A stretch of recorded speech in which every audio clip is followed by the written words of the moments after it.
Trevor, the traction engine, enjoyed living in the vicarage orchard. Edward came to see him every day, but sometimes Trevor didn't have enough work to do. "I do like to keep busy all the time," he sighed one day. "And I do like company, especially children's company." "Cheer up," smiled Edward. "The Fat Controller has work for you at his new harbor. I'm to take you to meet Thomas today." "Ah!" exclaimed Trevor happily. "A harbor! The seaside! Children! That will be lovely!"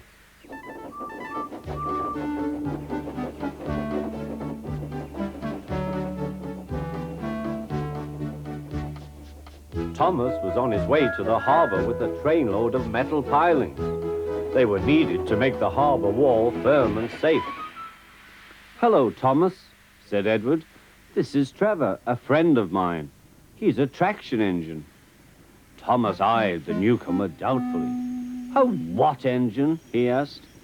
"A traction engine," explained Trevor. "I run on roads instead of rails. Can you take me to the harbor, please? The Fat Controller has a job for me." "Yes, of course," replied Thomas, but he was still puzzled. Workmen coupled Trevor's truck to Thomas's train, and soon they were ready to start their journey.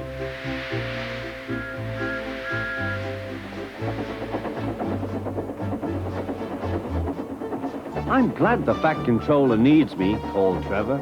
"I don't have enough to do sometimes, you know, although I can work anywhere, in orchards, on farms, in scrapyards, even at harbors." "But you don't run on rails," puffed Thomas. "I'm a traction engine. I don't need rails to be useful," replied Trevor. "You wait and see." When they reached the harbor, they found everything in confusion.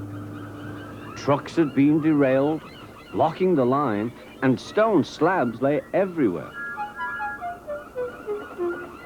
"We must get these pilings past," said Thomas's driver. "They are essential. Trevor, we need you to drag them round this mess."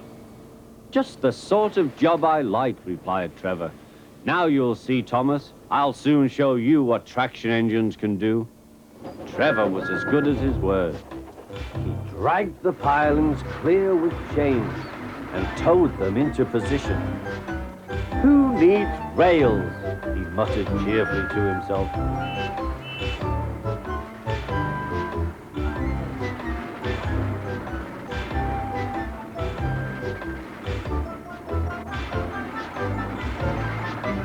Later, Thomas brought Annie and Clarabelle to visit him. Thomas was most impressed. "Now I understand how useful a traction engine can be." The coaches were full of children. Trevor gave them rides along the harbor. He liked this best of all.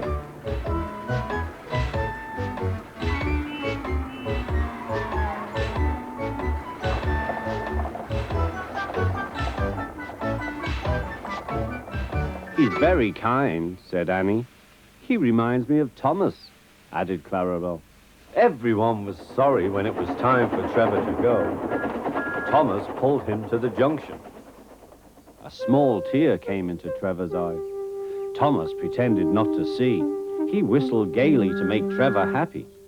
"I'll come and see you if I can," he promised. "The vicar will look after you, and there's plenty of work for you now at the orchard. But we may need you again at the harbor someday."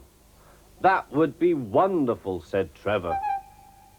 That evening, Trevor stood remembering his new friend Thomas, the harbor, and most of all, the children.